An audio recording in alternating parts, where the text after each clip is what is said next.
What's good? It's Wood. Tyson Fury just knocked out Dillian White in the sixth round at Wembley Stadium to secure, or better yet, retain his WBC heavyweight title. And boy, Tyson Fury, he's an entertainer, right? He puts on a show from the ring entrance, which was super elaborate. He had Don McLean perform American Pie and then had this whole, video montage of him just beating the brakes off of Deontay Wilder in their first, second, and third fights, especially the second and third fights. And then had this whole narration over, the Gypsy King. And by the way, in the American Pie part of it, like he does on the screen, gets up right when the chorus is about to start. It was just pretty well done, pretty elaborate, and very entertaining. So then he starts to enter the ring, and this is, supposed to be like a fight where, no, it's not him against Deontay Wilder. No, it obviously isn't him against Anthony Joshua or, Alexander Usyk. But when I was just assessing Tyson Fury's legacy as heavyweight, where he ranks amongst the greats, obviously, Tyson Fury has been known to rise to the occasions in the biggest moments and deliver big, even when he's a significant underdog, like he was against Vladimir Klitschko when he first secured a share of the heavyweight title, or a couple shares of the heavyweight title. But what was lacking was the volume of good opponents that you've beaten. Where are if you're in the Ali era, the Ken Nortons, if you're in the Lennox Lewis era, the Hasim Rahmans. You get what I'm saying? Like, it can't just be the Vladimir Klitschko win for the title, a couple wins over Derek Chisora, won by knockout, and then the Deontay Wilder trilogy. Like, that is impressive stuff, no doubt. And obviously, Tyson Fury, matchups-wise, when you look at the skills that he brings to the ring, just operates at the highest level. You'd give him a good chance against any heavyweight in any part of the timeline in the history of the sport. At least I would. But what was lacking was beating those A-, B+ fighters, the other guys who we wanted to see. Okay, how does he handle this type of style? How would he handle a Luis Ortiz or a Andy Ruiz or Alexander Povetkin, Joseph Parker? I know him and Parker are boys, but also Dillian White, the guy who's been waiting for his title shot for like a couple years now, already has wins over Joseph Parker, where he knocked Parker down multiple times. One time I consider legitimate, but knocked Parker down, beat him by decision, avenged a knockout loss, just about a year and some change ago against Alexander Povetkin by knocking Alexander Povetkin out and basically sending him into retirement. And also, like Tyson Fury, beating Derek Chisora twice, once by knockout, and beating Robert Helenius and others. But Dillian White has basically been that just outside of the nucleus of guys who have been holding belts over the past few years. Tyson Fury, Anthony Joshua, Deontay Wilder. Dillian White has just been on the outside looking in, and we know the skills that he brings to the table in terms of his strength, his nice jab, very hard left hook, his durability, his competitiveness and heart, and even some of his grit and ring IQ. Dillian White, I think, was really slept on going into this fight with Tyson Fury. So what happens? We kick the fight off, and Dillian White starts the fight off as a southpaw. Nobody was expecting that. If there was a prop bet in Vegas that allows you to bet on, is Dillian White going to start the first round from a southpaw stance and to continue that stance throughout the entire first round, somebody would be rich. It was just not what anybody was anticipating would happen. But he did that, and I think it did, to some degree, throw Tyson Fury off. So after the first round, which is basically the only round I would score for Dillian White. I gave him the first round. The unofficial judge on the broadcast did not give it to Dillian White, but I did. But going into the second round, it was Tyson Fury who then switched to southpaw, and you've got Dillian White starting the round off orthodox. So just interesting. You had a totally contrast in the first and the second round. But from the second round on, it looked like Dillian White was having a lot of trouble just getting inside on Tyson Fury. I think it was online boxing analyst Boxing Wave that might have pointed out, like, when is the last time you've seen Dillian White fight a guy with a longer jab than him, or somebody who he can't kind of control range with the jab? That was an interesting point because, yes, Dillian White has fought Robert Helenius and Anthony Joshua, where he lost via eventual knockout to Joshua. But in a lot of Dillian White's fights, he's at least as tall or maybe a little bit taller than his opponent. Like, Dillian White is 6'4". He's not 6'1", 6'2". He's 6'4", and with a pretty nice reach too, about 78 inches, I believe.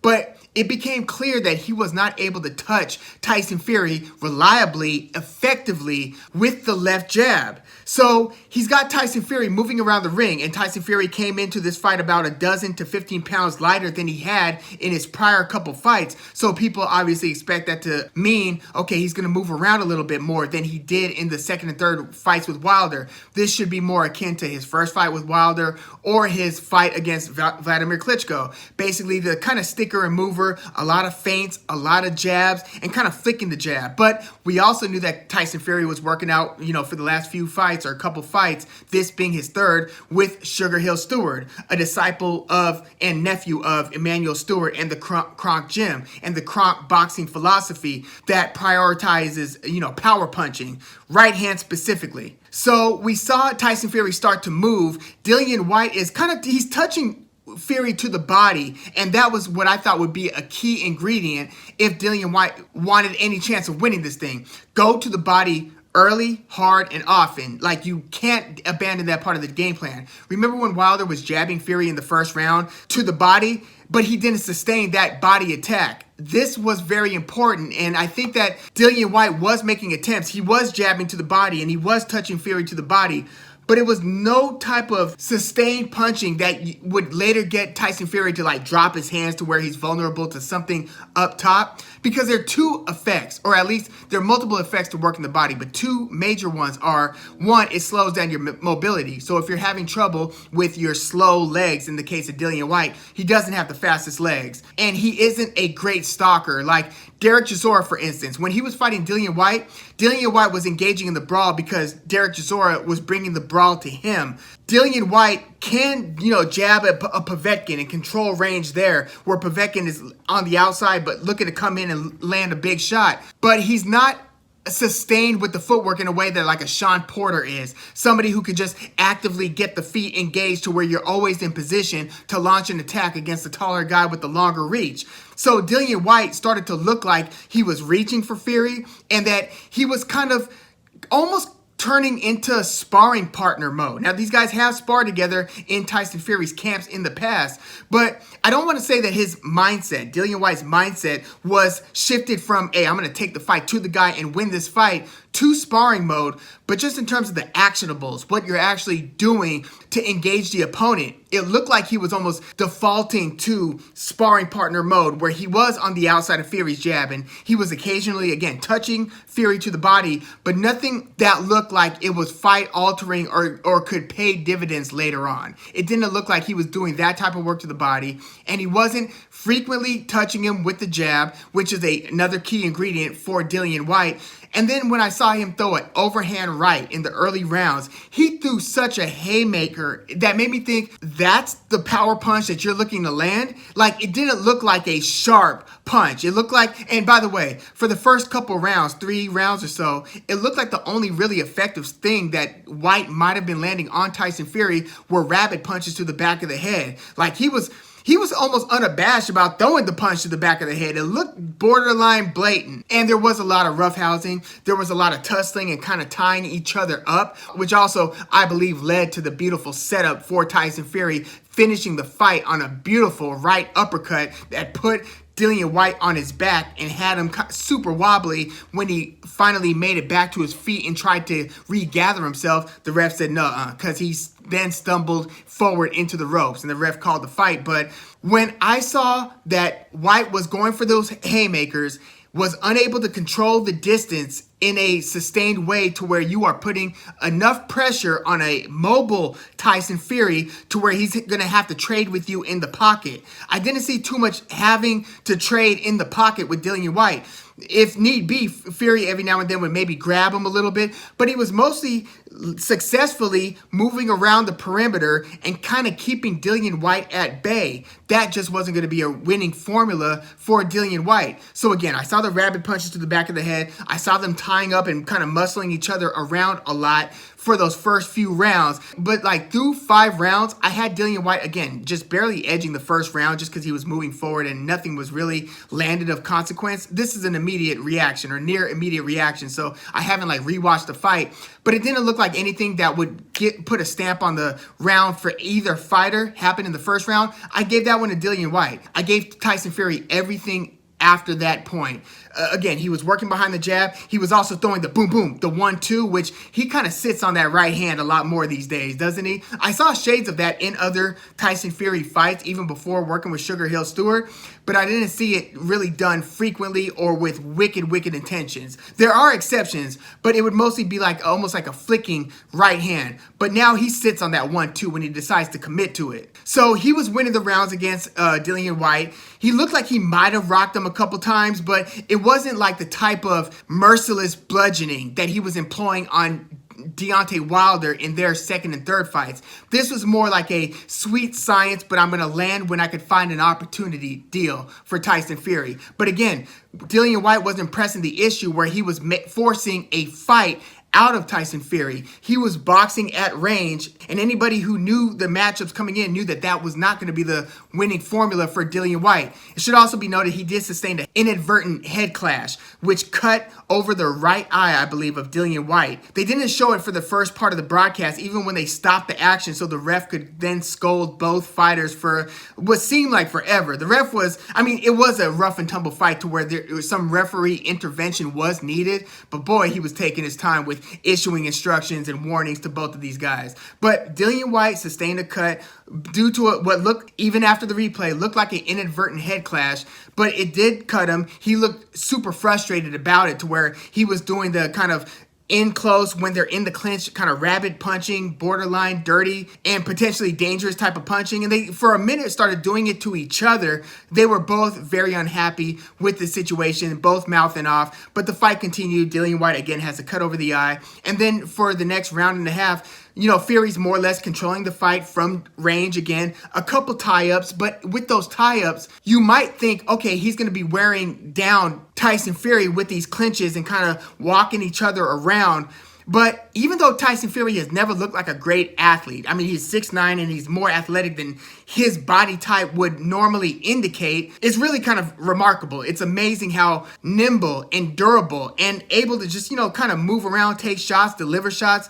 Tyson Fury is a dream design of a boxer, even if aesthetically he's not that. He's not Anthony Joshua. He doesn't look like he spends half of the... And it's not only the muscular guy. It's usually not the muscular guys who are effective boxers. It's usually like a lean muscle type, you know? There are exceptions, obviously, like Canelo, for instance. But Tyson Fury is not any one of the bills that you would normally attribute to being an effective boxer. Now, the 6'9" obviously helps. The 85-inch reach helps. But it's also like a reflexes thing. You ever like, do people still slap box these days? Like growing up, I would always be slap boxing and people would just like slap box each other. If you didn't have, you know, you don't have gloves to put on, you just kind of do the whole like flinch thing. And sometimes you get the jump on somebody, sometimes they get the jump on you. And you could always tell within the first few seconds of watching people slap box or of participating in it that, okay, there's something different about this person's timing to where they're able to deliver like that quick hit when you least expect it.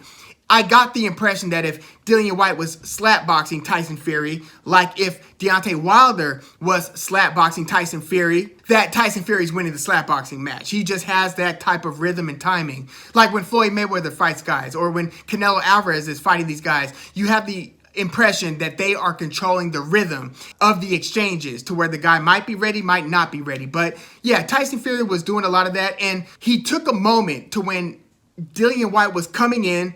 And Dillian White, because Tyson Fury was doing so much jabbing and just kind of, you know, moving around the ring and then every now and then slipping in the 1-2, Dillian White was not minding, or he must have recognized that I've got to get on the inside because his outside game isn't working. But the setup was that Tyson Fury is doing all this stuff to frustrate him and win rounds, because Tyson Fury is winning all of the slow rounds, as online boxing analyst Richard Dwyer would put it.